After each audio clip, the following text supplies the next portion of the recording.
Oi, pessoal, meu nome é Larissa, eu vou apresentar o nosso trabalho chamado Desenho Urbano, Sustentabilidade e Eventos Climáticos, como as características ambientais estão relacionadas à atividade física em Belo Horizonte.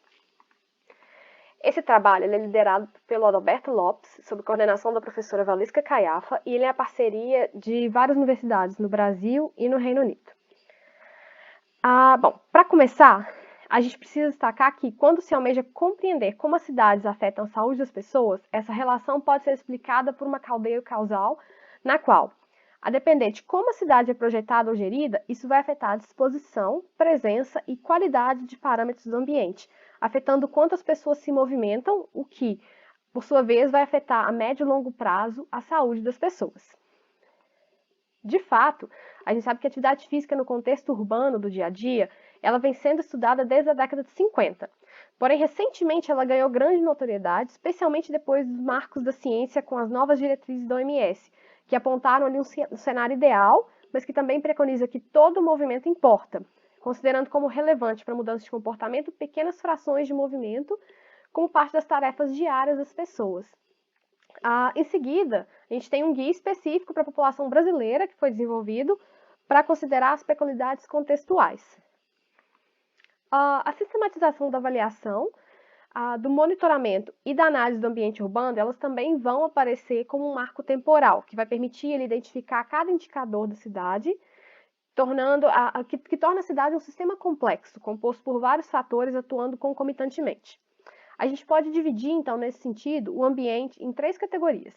Primeiro, a gente tem o ambiente social, que está atrelado a determinantes normativos, culturais e indicadores econômicos. O ambiente construído, ou também chamado ambiente físico, que é caracterizado por ser criado ou modificado pelo homem.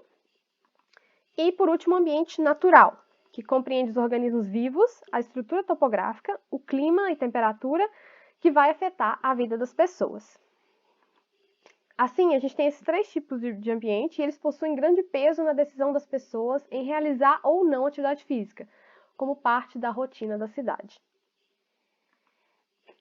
Bom, a gente tem um método chamado geoprocessamento, que ele é um método de avaliação da macroescala do ambiente urbano, e ele vai usar camadas de dados e permitir, por exemplo, identificar as regiões de uma cidade com melhores e piores características para realizar atividade física. A combinação de uma série de indicadores pode fornecer para a gente, por exemplo, um índice de caminhabilidade, que vai traduzir a qualidade da cidade para se caminhar e vai garantir atratividade, conforto e segurança ao pedestre com acesso eficiente a variados destinos convenientes e desejados, por exemplo. No nosso estudo, no caso, 3 indicadores foram usados para a composição do índice. A gente usou a densidade residencial, a conectividade de ruas e uso misto do solo. Isoladamente, eles têm fortes relações com a atividade física. Alguns estudos mostram, por exemplo, que a probabilidade de caminhar como meio de transporte aumenta em no mínimo 80% só pelo fato da gente ter ruas bem conectadas, com várias esquinas, que vão permitir acesso a vários destinos. Essa imagem aqui, ela representa bem os cenários da combinação dos indicadores na formação do índice. Aqui na esquerda, a gente tem casas bem espaçadas uma das outras, só que a gente tem pouquíssimas conexões de ruas e pequena disponibilidade de comércio e serviço, por exemplo.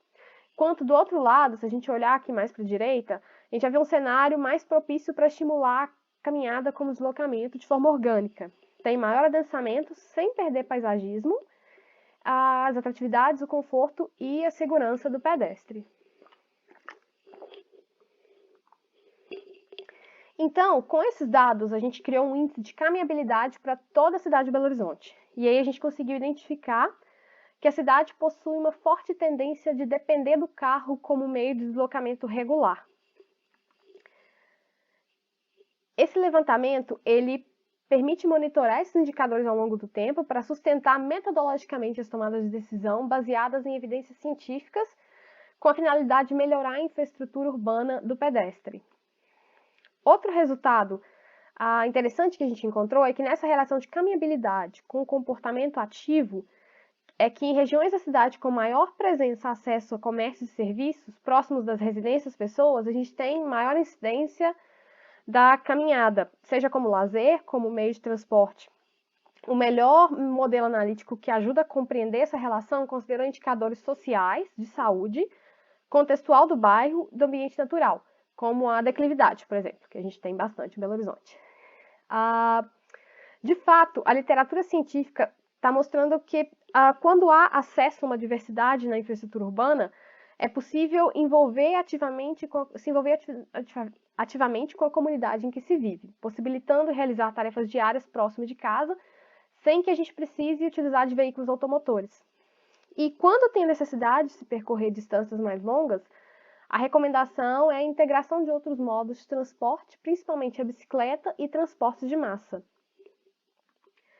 Bom, e agora a gente vai deixar um questionamento aqui para vocês pensarem sobre isso, de acordo com a sua vivência na cidade, experiência profissional. Quais outras interpretações a gente pode chegar com esses achados e quais relações podemos propor a partir desses dados disponíveis, especialmente com eventos climáticos? E é isso. Obrigado pela atenção e participação. A gente está aberto à discussão. Se alguém tiver alguma pergunta, a gente não está presencialmente hoje, mas é só deixar sua pergunta que ela vai chegar até a gente consegue responder.